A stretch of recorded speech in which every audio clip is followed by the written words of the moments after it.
Knowledge حاصل کرنی ہے تو ہمارے چینل الاسلام اسلامک 77 کو سبسکرائب کر لیں اور ہماری اس لائیو اسٹریمنگ کو لائک کر دیجیے۔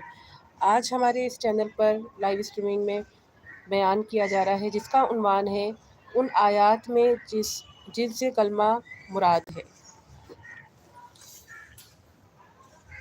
بسم اللہ الرحمن الرحیم۔ ان آیات میں جن میں لفظ کلمہ طیبہ کا نہیں اور مراد کلمہ طیبہ ہے۔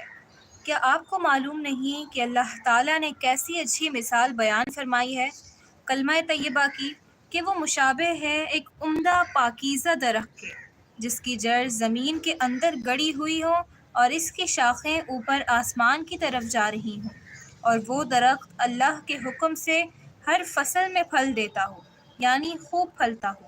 اور اللہ تعالیٰ مثالیں اس لیے بیان فرماتے ہیں تاکہ لوگ خوب سمجھ لیں، اور خبیث کلمہ یعنی کلمہ کفر کی مثال ہے جیسے ایک خراب درخت ہو کہ وہ زمین کے اوپر ہی اوپر سے اکھاڑ لیا جائے اور اس کو زمین میں کچھ ثبات نہ ہو۔ حضرت ابن عباس رضی اللہ تعالیٰ عنہم فرماتے ہیں کہ کلمہ طیبہ سے کلمہ شہادت اشہد ان لا الہ الا اللہ مراد ہے، جس کی جڑ مومن کے قلب میں ہے اور اس کی شاخیں آسمان میں، کہ اس کی وجہ سے مومن کے اعمال آسمان تک جاتے ہیں۔ اور کلمہ خبیثہ شرک ہے کہ اس کے ساتھ کوئی عمل قبول نہیں ہوتا۔ ایک دوسری حدیث میں ابن عباس رضی اللہ تعالیٰ عنہم فرماتے ہیں کہ ہر وقت پھل دینے کا مطلب یہ ہے کہ اللہ کو دن رات ہر وقت یاد کرتا ہو۔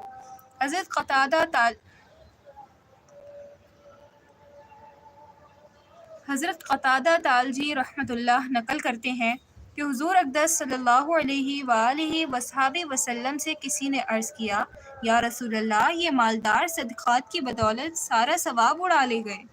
حضور اقدس صلی اللہ علیہ وسلم نے فرمایا، بھلا بتاؤ تو صحیح کہ اگر کوئی شخص سامان کو اوپر نیچے رکھتا چلا جائے تو کیا آسمان پر چڑھ جائے گا؟ میں تجھے ایسی چیز بتاؤں جس کی جڑ زمین میں ہو اور شاخیں آسمان پر۔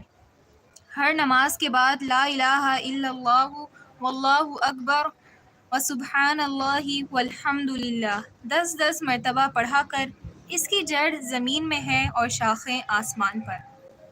دوسری آیات ہے، جو شخص عزت حاصل کرنا چاہے وہ اللہ ہی سے عزت حاصل کرے، کیونکہ ساری عزت اللہ ہی کے واسطے ہے، اسی تک اچھے کلمے پہنچتے ہیں اور نیک عمل ان کو پہنچاتا ہے۔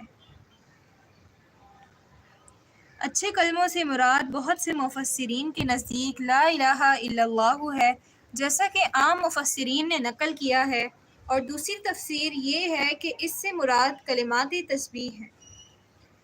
اور تیرے رب کا کلمہ سچائی اور انصاف و اعتدال کے اعتبار سے پورا ہے۔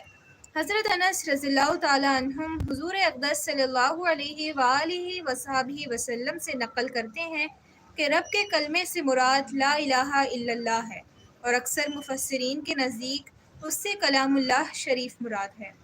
اللہ تعالیٰ ایمان والوں کو پکی بات یعنی کلمہ طیبہ سے دنیا اور آخرت دونوں میں مضبوط رکھتا ہے، اور کافروں کو دونوں جہاں میں بچلا دیتا ہے، اور اللہ تعالیٰ اپنی حکمت سے جو چاہتا ہے کرتا ہے۔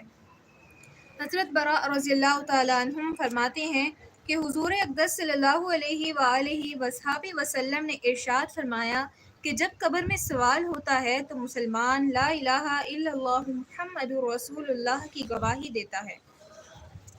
آیات شریفہ میں پکی بات سے یہی مراد ہے۔ حضرت عائشہ رضی اللہ تعالیٰ عنہ سے بھی یہی نقل کیا گیا ہے کہ اس سے مراد قبر کا سوال جواب ہے۔ حضرت ابن عباس رضی اللہ تعالیٰ عنہ فرماتے ہیں، انسان جب مرتا ہے تو فرشتے اس وقت حاضر ہوتے ہیں، اس کو سلام کرتے ہیں، جنت کی خوشخبری دیتے ہیں۔